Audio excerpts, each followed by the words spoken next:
She called me a loser, then shattered everything I believed in. But I didn't break, I transformed. What followed wasn't forgiveness, it was precision. Every move calculated, every silence sharpened. Now, when they look for mercy, all they'll find is me, waiting in the dark, with a plan already in motion. Before continue, please like this video and subscribe to my channel. My name is Ryan, I'm 32, and for the longest time I thought I'd figured life out. A stable job in a mid-level tech company, a small apartment in the city, and a wife, Sanaa, who once told me I made her feel safe. I believed her. I believed everything she ever said, actually. That's the problem when you love someone too deeply, you stop noticing when they stop loving you back. The first cracks were subtle. Late replies, cold shoulders, that little sigh whenever I tried to talk about our day. I told myself she was tired, overworked, maybe just needed space. But then came the words that stepped to my skin like acid. She called me a loser. Not once, not in an argument, but in a quiet, calculated tone. Like she meant it.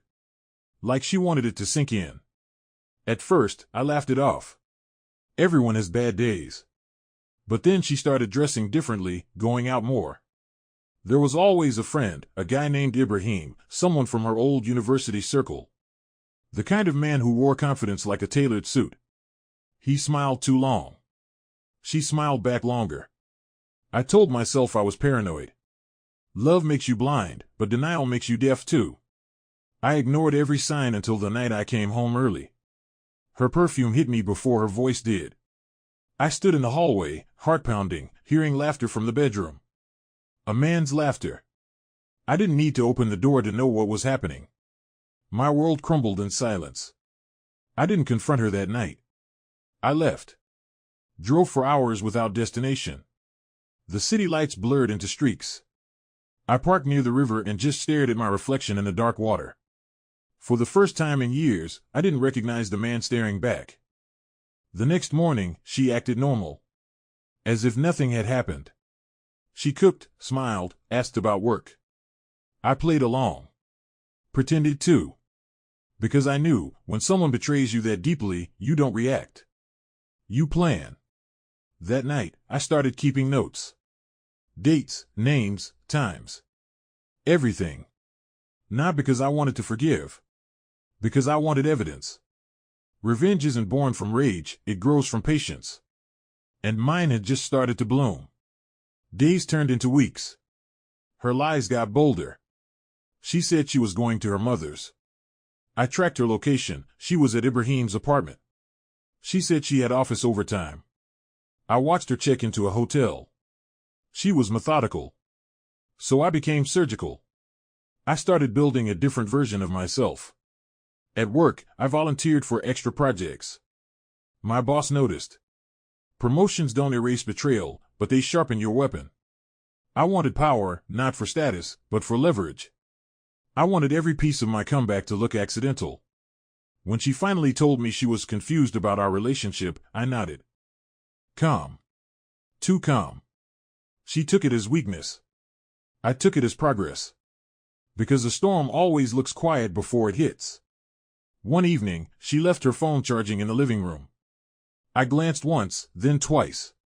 One message from Ibrahim glowed on the screen, he's too dumb to notice. I smiled. Maybe I was dumb. But soon, they'd both learn how dangerous a dumb man can be when he finally stops loving. By then, my revenge wasn't an idea anymore. It was a project. And I never failed my projects. I changed the tone of everything around me like a director shifts the lights. Small moves, precise angles, rehearsed pauses. I stopped being the man who cries in his car at midnight.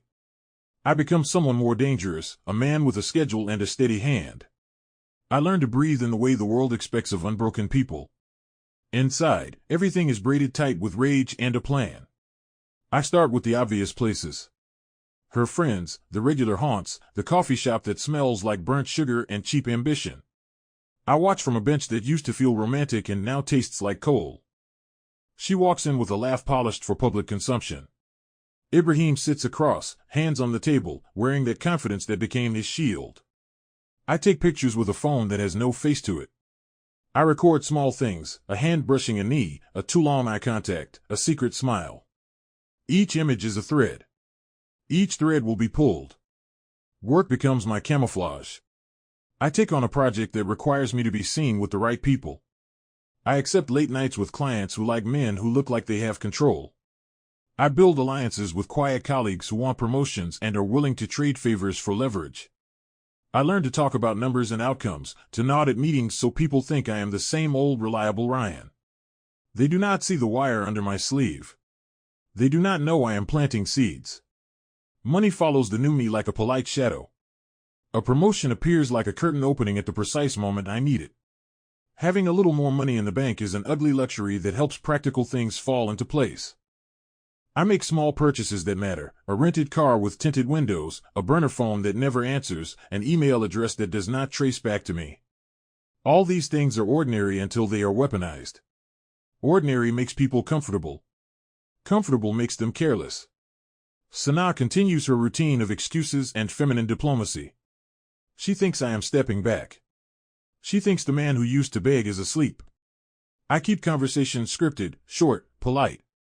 I laugh at jokes with the right timing. I kiss her on the forehead like a man who forgives. The facade is an art form.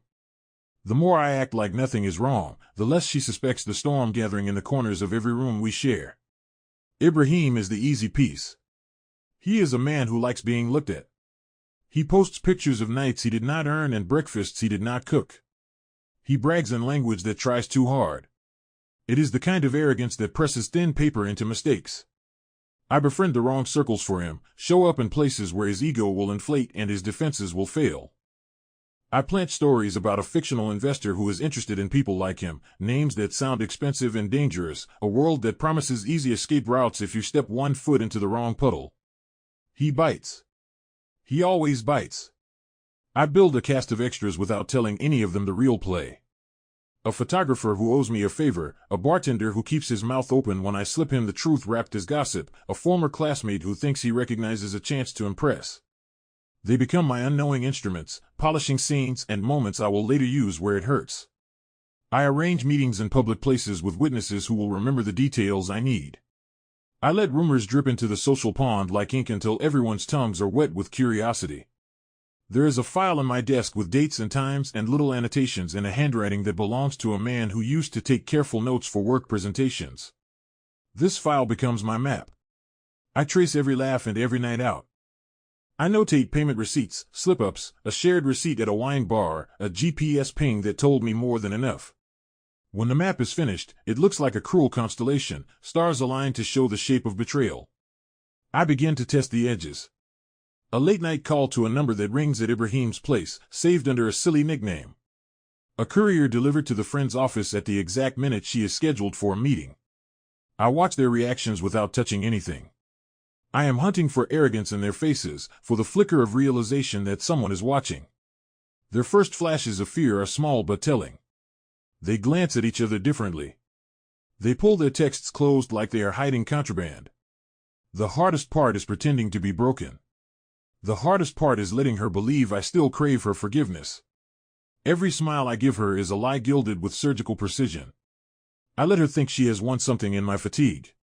She lounges in that victory like a queen who forgot the cost of power. Ibrahim brags about the ease of manipulation. He does not know what patience means when it is held by someone who has nothing left to lose. On a quiet Tuesday, I buy a plane ticket. It is a false move, a misdirect. I tell Sanaa I must go for a client meeting. I tell my office I need to get away for clarity. The ticket is non-refundable and pays for a one-way seat to nowhere important. It is another piece in a puzzle meant to be looked at from one angle only. The setup is almost complete.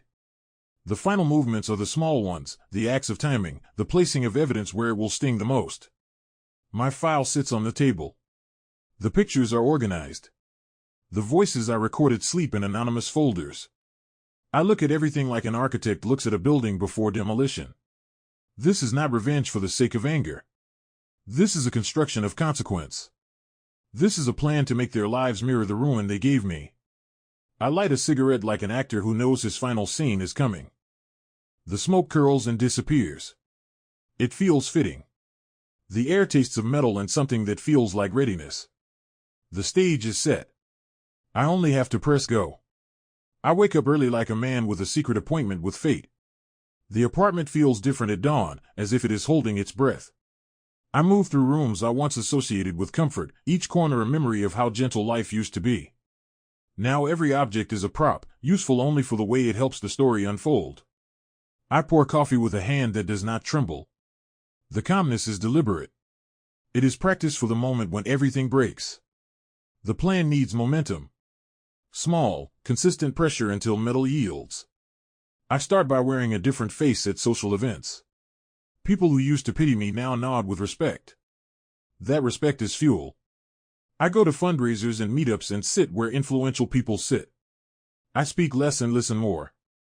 The more ordinary I appear, the more invisible I become to those who underestimate me. Underestimate is the mistake they all make. Sana notices, and she smiles in the way that tells me she believes she has outplayed me. Her friend circle begins to treat me like an afterthought, as if my existence is a mild inconvenience. That dismissal becomes an advantage. I use it to get closer to her world without raising alarms. I attend the same events she attends, but I never approach her. I watch from the periphery like a patient shark circling. Ibrahim, meanwhile, sinks deeper into vanity. His mistakes start piling up with comical predictability. A drunken post about late-night parties. A photograph that betrays a location he claimed not to be in. People show me things out of habit, small things that reveal character. I take those offerings like a thief taking coins. I do not celebrate. I catalog. The next layer of the plan is leverage of reputation. Reputation is a brittle currency. I discover that Ibrahim sits on the advisory board of a small startup that trades on perception more than profit. That board is my lever. I smile at the coincidence and act like a man who seeks advice rather than vengeance. I ask for introductions, brief meetings disguised as networking, a favor swapped for a favor. The people I meet are eager, because the world rewards the appearance of being connected. I trade kindness for access and access for pieces of the story that will later ignite. There is an intersection where money, trust, and ego meet, and that junction is where I place my trap. I make an anonymous tip to a journalist who cares about corruption. I do not write the story. I only drop a hint that a certain advisor has been cozying up to questionable investors. The journalist chases the scent with the fierce hunger of someone who lives on scoops. The rumor grows legs and runs. I sit back and watch the gossip take form, knowing reputation can unravel faster than thread. Public humiliation is only part of the work. I also need to wound them privately, where the cuts can rot. I access accounts they think secure, not by breaking systems but by exploiting the simplest human flaw, arrogance. Passwords tied to birthdays, answers to security questions that are easily guessed.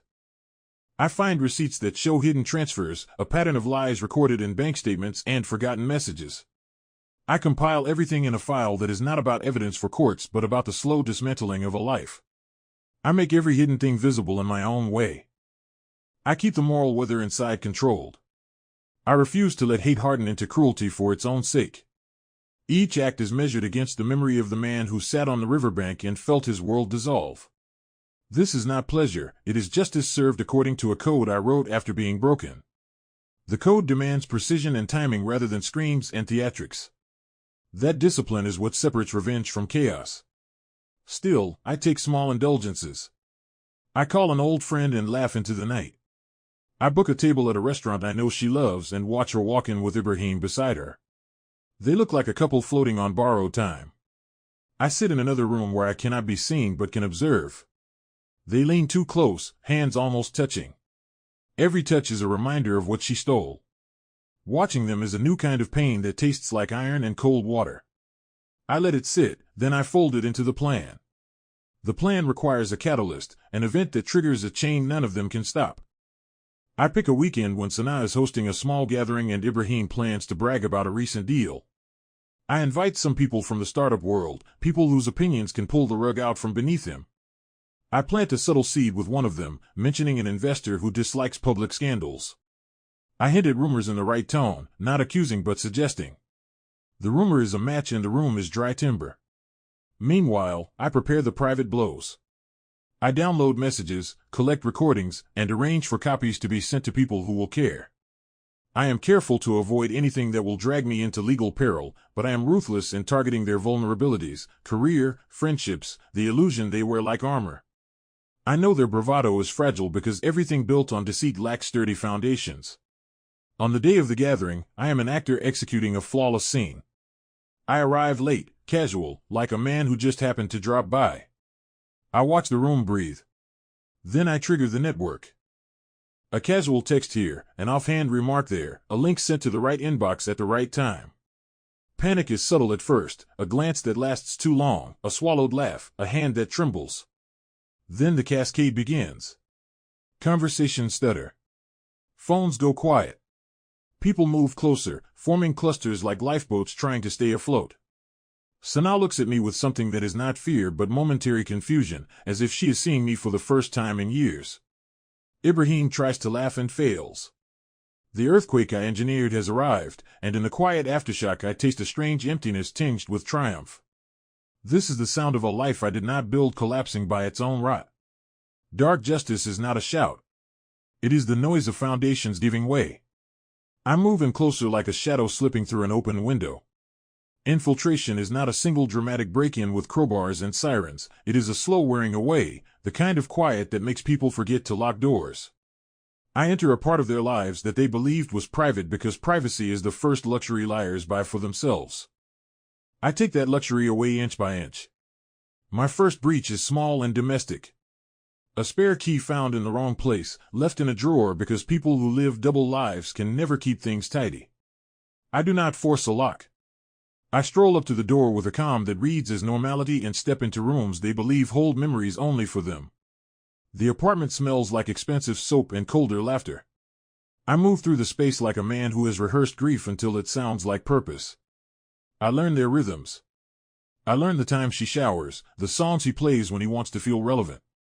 I memorize patterns, the tiny compulsions people leak when they think no one is watching. I catalog passwords from sticky notes. I copy photos from devices left unlocked. It is not about trespassing. It is the collection of all the small betrayals they made into habit. I gather them like leaves in autumn, brittle and impossible to reseal. A burner phone becomes my lifeline. It is a tool for anonymity, for sliding into places that clean reputations hide. I text from numbers no one expects. I send harmless-seeming messages that seed suspicion among their friends. The art is not to scream and point but to make the idea of deceit spread on its own. The more their social world speculates, the faster the facade peels. Rumors act like solvents, dissolving varnish, revealing raw wood. There is skill in timing. I copy private albums and schedule a folder to appear in a place where it will be stumbled upon by the precise person who will hurt most to see it. A hacked shared drive, an accidental open on a mirrored screen at a dinner party, an emailed link to the wrong contact. Each reveal is staged to hit the softest spots, family members who never suspected, colleagues who admire appearances, old friends who will react with the kind of righteous disgust that spreads like wildfire. Belongings hold confessions. Receipts from hotels, a bracelet from a weekend away, a lipstick smudge on a scarf in the laundry basket. I photograph everything with clinical calm. The images are not trophies. They are instruments. I arrange them into a narrative that no one can easily deny without looking monstrous. When the data is laid out in patient sequence, it ceases to be rumor and becomes undeniable architecture of betrayal. I do not speak to Sana about what I know. I let her live in the ignorance I used to occupy. There is power in being the invisible hand that rearranges the stage. I send messages from anonymous accounts to people who matter to them, from siblings to business partners, the sort of people whose disappointment bites deeper than strangers' gossip. I watch as their network trembles, contracts, recalibrates. Friends retreat with the quiet efficiency of people removing a burned hand from touch. I do something that feels obscene and necessary. I create a forgivable mistake. I plant a false lead in Ibrahim's inbox about a supposed investor who values discretion above all else. It is bait meant to unbalance him, to show his weakness in public. He takes it, flattered by the phantom attention. He replies without thinking, and in his reply he reveals an arrogant assumption that will later look catastrophic. People who believe themselves untouchable expose themselves when they feel admired. There is a moment when the infiltration becomes intimate in ways I did not expect. I read messages that reveal not just betrayal but the casual cruelty they inflicted, the small jokes at my expense when they thought I was far away. Those lines sting deeper than the affair itself. The humiliation is a new currency. I convert it into strategy, into the careful selection of who receives what evidence and when. I do this not out of malice for its own sake but because the scale must fit the crime. On a humid Thursday night, I place the folder where it will be discovered by the person who once loved me most. I do it with my hand steady, fingers moving like a craftsman finishing a tool. I do not leave a signature. I leave only the facts, arranged like tiles in a mosaic. When the discovery happens, it will look like fate, not contrivance. That is the cruel elegance of this kind of war: make the truth land like a stone and let gravity finish the rest. In the days that follow, small fissures appear. A hand that once reached for mine now flinches. Conversations go quiet at odd times. The friend circle divides into factions the way a tide retreats, leaving jagged shells and exposed seabed. My presence is a quiet pressure in the background. I do not celebrate. I watch and take notes, calibrating for the moment when I will need to strike hardest. The infiltration is complete when they start to distrust each other. That mutual suspicion is a living thing that feeds on itself. I have given it the spark, the oxygen, and the invisible match. Watching the collapse begin from the inside is almost medical in its fascination. The betrayal they thought secret becomes the chain that binds them to ruin. The hardest part of all is that I must remain human for this to work. I must laugh at the right jokes at office drinks, be the man who cares for his neighbor's cat, the one who returns library books on time. If I let darkness consume me wholesale, the plan becomes a mirror of their cruelty. Instead, I keep a remnant of the man who loved once, because it makes the revenge sharper, a blade forged in the memory of what was lost. I watch the pieces move and feel a cold satisfaction as the first domino falls. Nothing about this feels theatrical anymore. It feels like a machine I built that finally runs. The room of people I arranged for the reveal is no longer a crowd. It becomes a jury made of gossip, ambition, and the familiar moral shock that people love to perform. They do not realize they are instruments in a private reckoning. They only know what looks like scandal when it slides across their screens and into their inboxes. I choose targets with the precision of a surgeon. Family members get different evidence than business partners. Colleagues receive financial patterns while old friends get photographs that strip away the comfortable story they once told themselves about loyalty. My message is never direct. I do not accuse. I present a sequence of facts and let human curiosity do the rest. People twist what they see into certainties because certainty is easier than admitting they were wrong about someone they once admired. Sanaa starts to unravel in ways that are quiet and raw. Her laughter becomes brittle, a sound that used to warm me now fractures rooms. She paces in the kitchen like someone trying to remember which lie fit which story. She calls people who hang up, she texts what looks like apologies but reads like bargaining. The person who called me a loser now hides behind frantic attempts at control. Power collapses inward when a life caked in deceit meets oxygen. Ibrahim, who walked into rooms as if they were stages for his charm, missteps. People who once validated his bravado step back and try to measure the cost of affiliation. His startup partners hold emergency meetings. He calls people with tones that used to be confident but now sound like a man trying to stop a leak in a sinking boat. He sends messages begging for privacy, for discretion. Privacy is the currency of the guilty. He is suddenly poor. The feeds light up in ways I orchestrated and in ways I did not expect. Mutual friends take sides, some out of loyalty, others out of fear. Conversations I never wanted to touch flare in public threads and private group chats.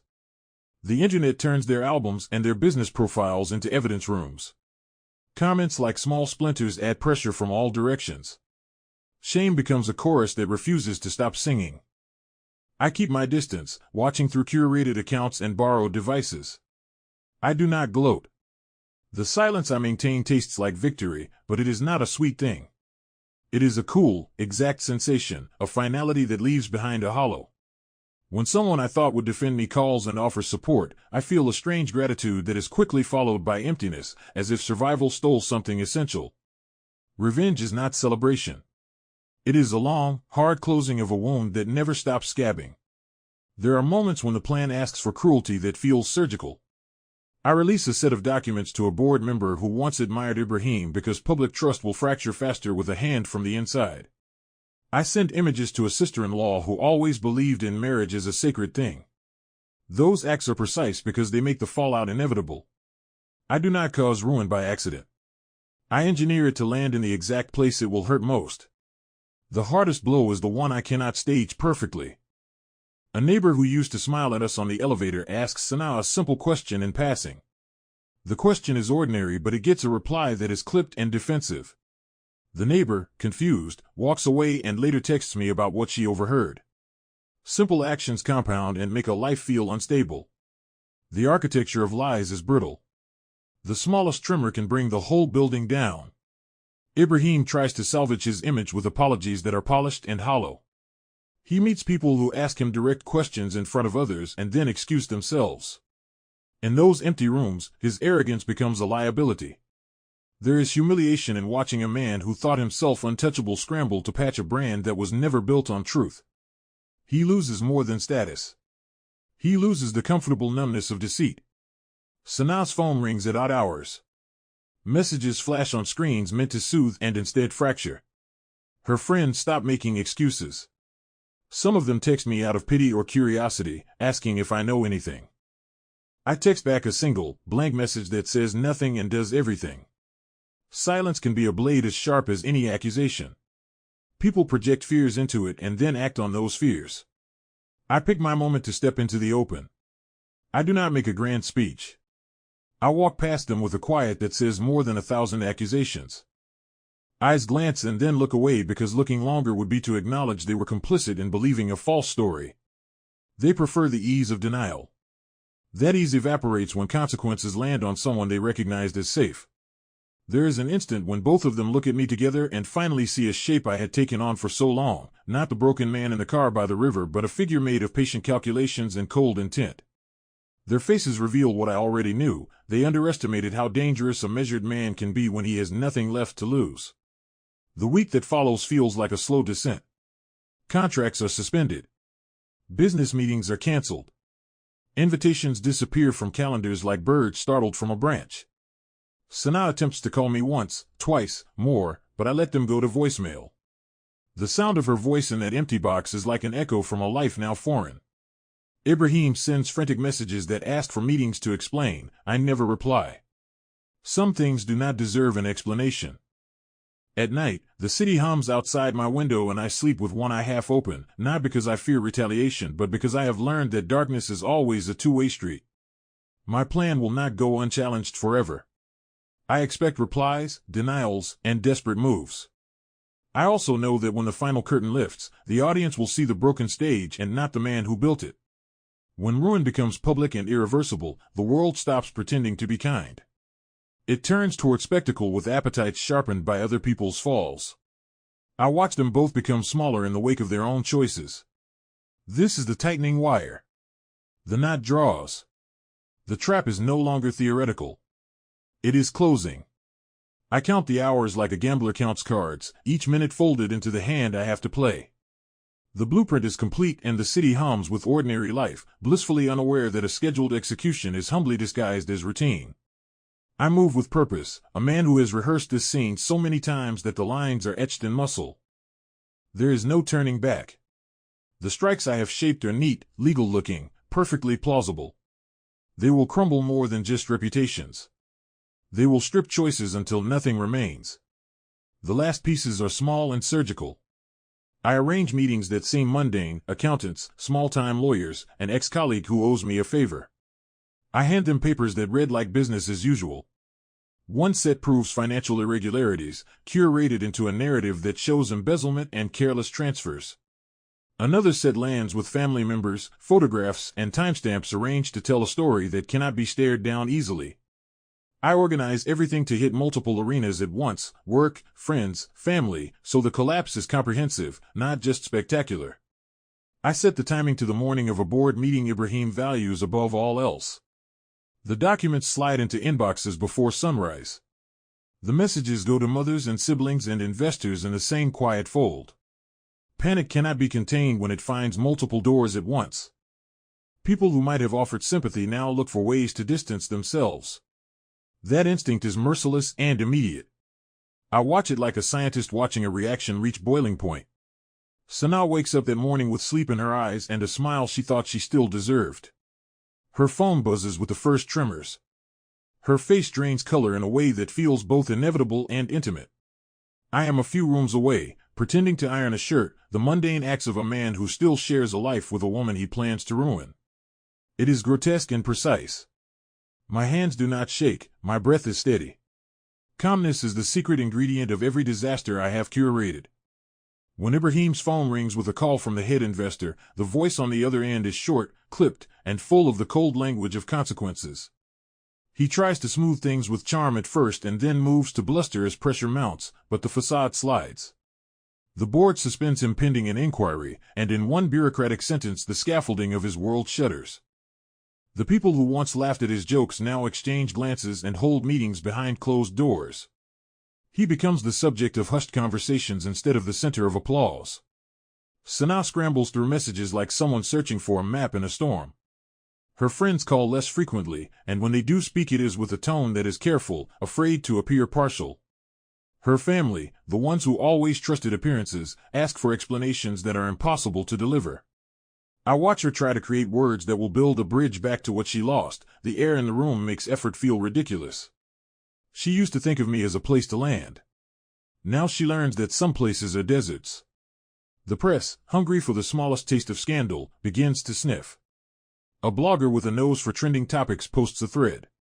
The thread spreads like a drop of oil, slick and impossible to ignore. Comments grow claws, people speculate, lawyers whisper about defamation and deflection. My careful measures did not require slander. They required assembling facts and then letting the world perform the verdict. The truth, once presented like a ledger, becomes a blade that does not easily dull. There is a quiet moment when both of them look across a room and finally see the ruin they have invited. The look between them is no longer tender. It is a calculation, a frantic attempt to salvage an image that was cheap to build and costly to keep. I walk into the room at that moment, feeling the air shift like a curtain being drawn back. They flinch as if surprised by the presence of gravity itself. I move through with a poise that belongs to someone who has paid attention to all the small failures of others and learned from them. People approach me with pity that smells of triumph. They offer condolences as if I were a casualty of my own mistakes. I accept their sympathy as armor, letting it shield me without letting it warm me. The cold is my ally now. I watch their eyes when they ask if I am all right. They look at me like someone who survived a storm while others were swept away. That look tastes like a shallow victory, and yet it is satisfying in measure, because it is purchased by truth and consequences rather than lies. The fallout is immediate and total in its own small worlds. Contracts evaporate. Invitations die in midair. The social calendars that once pulsed with glossy photos become sparse and silent. Investors who flirted with Ibrahim before now distance themselves like cauterizing a wound. The scaffolding of both their lives is taken down with an efficiency that feels merciless but precise. I do not dance on the rubble, I stand and let the wind from the collapse wash over me. At night, when the city quiets and all that is left is the echo of machinery and distant sirens, I lock the door and sit in a room where pictures of the past stare back at me. The satisfaction that rolls through me is not sweet. It tastes of iron and ash and something like relief that the ledger is balanced. Dark justice arrived not as a shout but as a sequence of rational acts that left no loose ends. I am not proud in the ways people teach you to be proud. I am steady, a man who pursued ruin to its end because he had been made small by betrayal. I imagine the final pieces of their lives being packed into boxes, the careful removal of names from contact lists, the hurried deletion of profiles. The sound of locks clicking is a music I did not expect to enjoy. I think of the river where I once stared at the reflection of a man I did not recognize.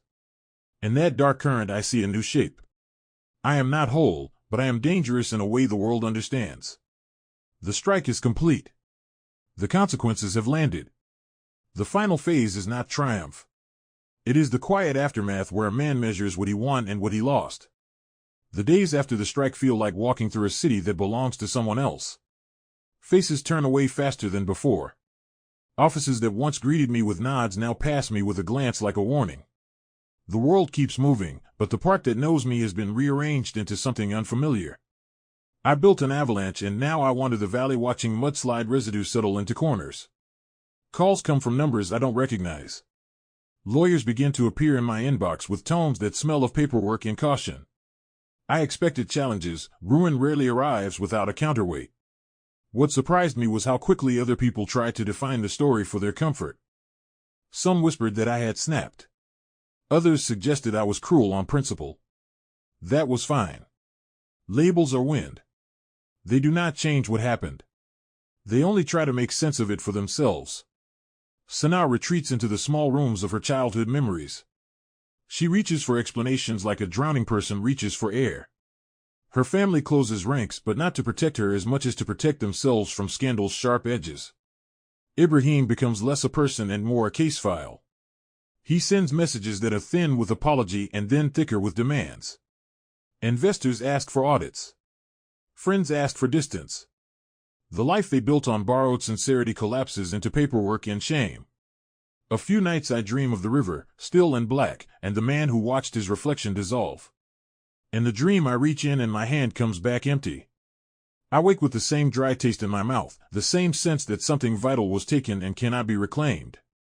Victory has an odd shape. It is not the fanfare I imagined.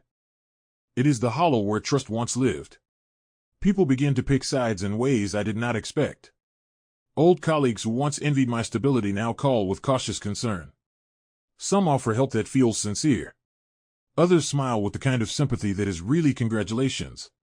I take the help I need and decline the rest. A few evenings I meet people who insist they care, but their eyes betray calculation. I listen politely, and when they leave I record the texture of their manners. People are instruments of society's survival instinct. They pick up the pieces they can reuse. Legal threats arrive like the slow knocking of bureaucrats at the gate. Attorneys send me dry letters asking for comment, hinting at defamation and privacy violations.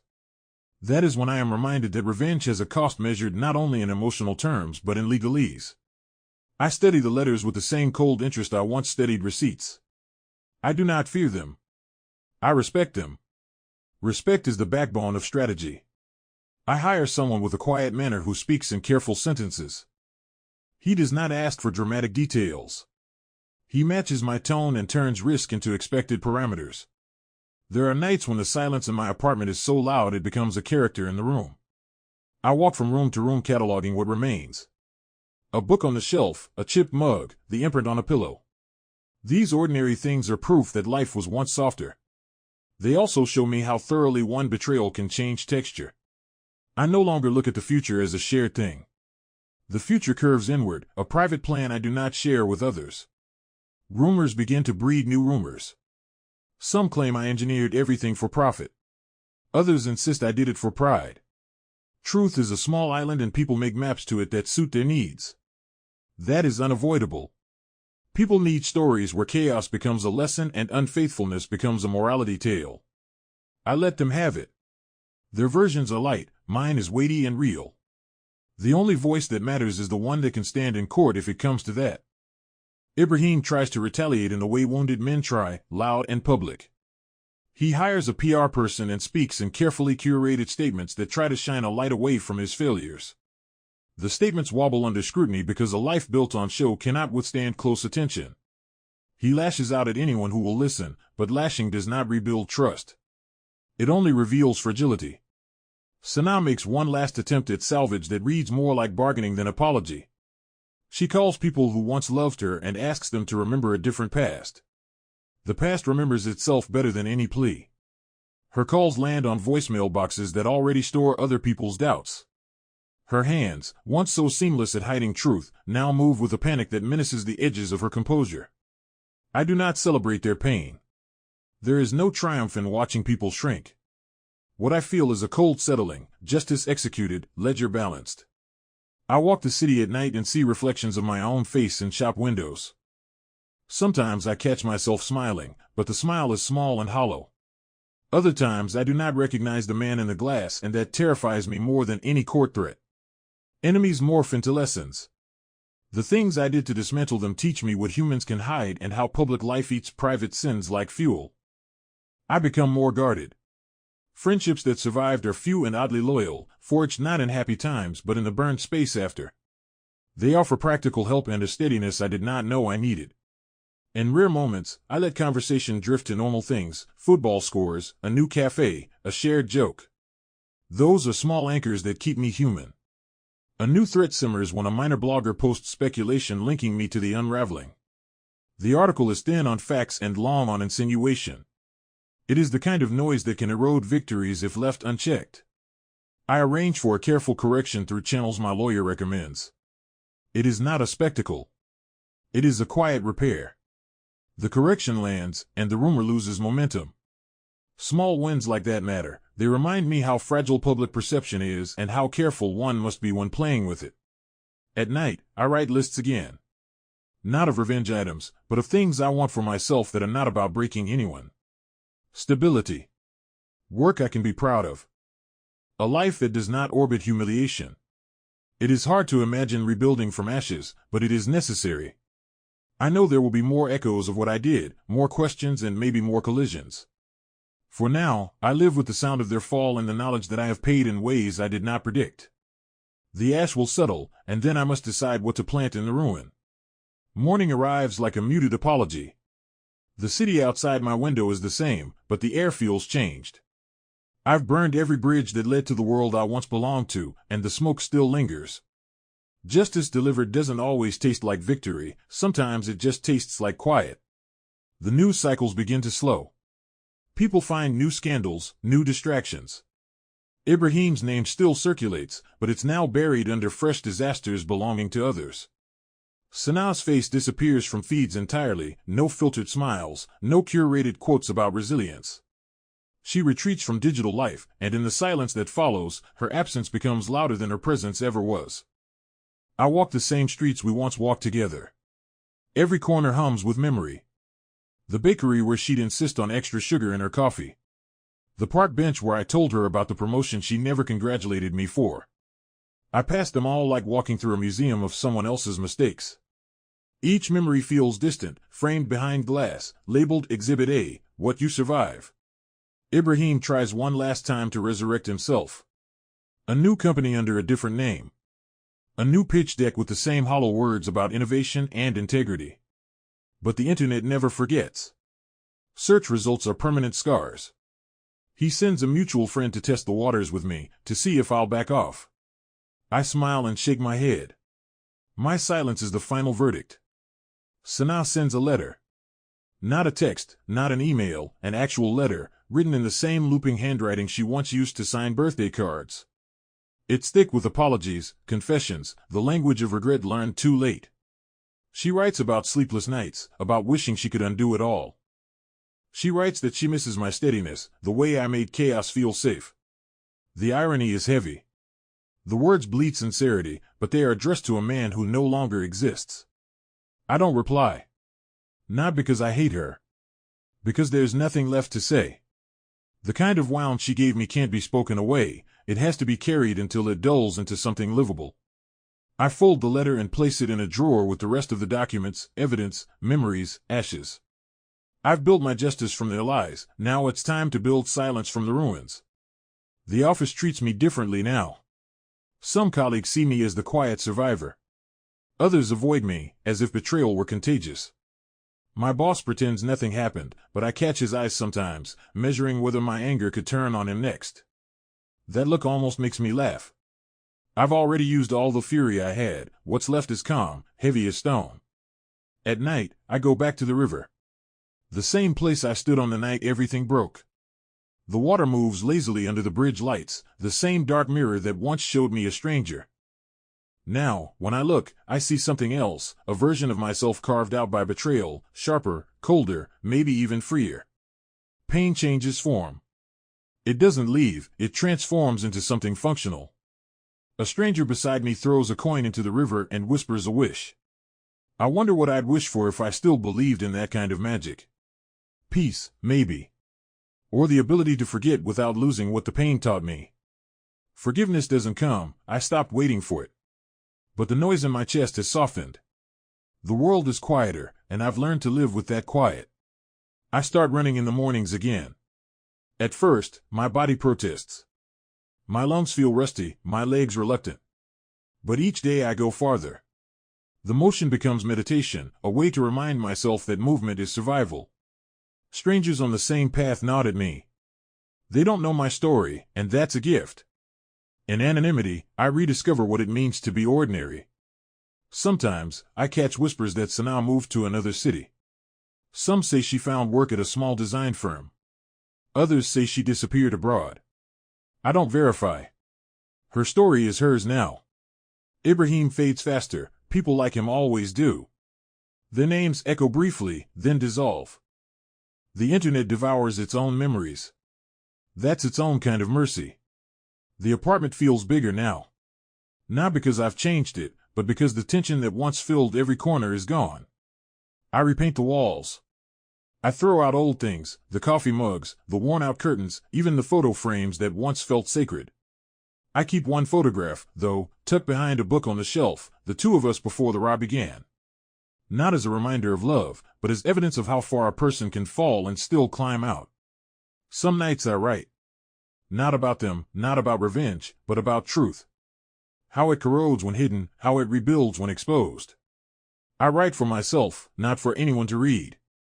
Each word is a quiet reclamation of control. I write until the sun touches the edge of the skyline, until my thoughts run out of venom and settle into calm. When the dust finally settles, I realize revenge didn't fix anything. It only made the pain visible to those who caused it. But visibility has its own kind of justice. They now live in the shadow of their own exposure, while I live in the quiet knowledge that I endured it and survived. The river still flows. The city still breathes. And somewhere beneath all the noise, I feel something like freedom beginning to take shape. It's not clean, not pure, but it's mine. And for the first time in a long while, that feels like enough. Months pass like slow-moving clouds, and life begins to unfold again, quietly, cautiously. The chaos that once followed me everywhere now feels like an echo from another lifetime.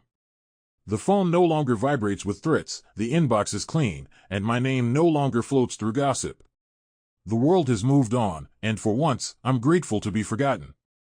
I moved to a new apartment on the other side of the city. It's smaller, humbler, but it breathes differently. The walls don't carry memories, the air doesn't feel haunted. I buy new furniture, nothing fancy, just enough to feel alive. A small plant by the window becomes my routine. Watering it every morning reminds me that care can exist without expectation. The nights are quieter now. Sometimes too quiet. Silence, once my weapon, has become my companion. I cook for myself, read before bed, and fall asleep without the weight of suspicion pressing on my chest. The man who once plotted every move now finds peace in ordinary things, a well-cooked meal, a clean desk, a walk through the park. Revenge took years from me, but it gave me one unexpected gift, clarity. At work, I've built something steadier. Promotions came, but they no longer thrill me the way they once did. Success means something else now. It means control over my own time, my own peace. I speak little, but when I do, people listen differently. Perhaps they sense the calm that comes from surviving your own darkness. Every now and then, I hear fragments of their lives. Ibrahim, someone says, tried to start again overseas but couldn't rebuild trust. Investors don't forget. Sanaa is said to live quietly, working at a local NGO. There are whispers that she avoids talking about the past. I don't know if it's guilt or growth. Maybe both. Either way, their stories no longer belong to me. I let them go without ceremony. On Sundays, I drive out to the river. The same one that once held my reflection when I was broken. It feels almost poetic, circles closing where they began. I stand on the bank and breathe, deeply this time, without the bitterness that once coated every exhale. The water glints under the sun, carrying away everything it touches. I toss a pebble and watch the ripples expand until they fade. That's what peace feels like, motion that ends in stillness. Sometimes I still feel the ghosts. The guilt of having gone too far, the sting of having loved too deeply. But I don't fight those thoughts anymore. I let them sit beside me, like old companions from a war we both survived. They remind me who I was, and how far I've come. The world doesn't apologize for the pain it gives you. You just learn to live beyond it. And in that living, ordinary, unremarkable, honest, I find something better than revenge. I find peace. The night air carries a softness that I almost forgot existed. The city hums below my balcony, the sound of engines, laughter, and life, none of which belong to me anymore, yet somehow I feel connected to all of it. I stand with a cup of tea, watching headlights smear into gold lines on the wet street, and for the first time in years, I don't feel like I'm watching from the outside. My story no longer feels like a wound. It feels like a scar, visible, yes, but healed enough not to hurt when I touch it. The man who once burned with fury now breathes in quiet rhythm. Revenge gave me closure, but peace gave me meaning. The two don't live in the same room, yet somehow I've learned to walk the corridor between them. Sometimes I wonder what I've become after all this. I used to define myself by others, by Sanaa's approval, by Ibrahim's betrayal, by society's whispers. Now I define myself by silence. By restraint. By the small choices no one applauds, waking up early, answering calls with kindness, refusing to let bitterness write my story twice. I walked the same riverbank one last time, a place that used to hold my ghosts.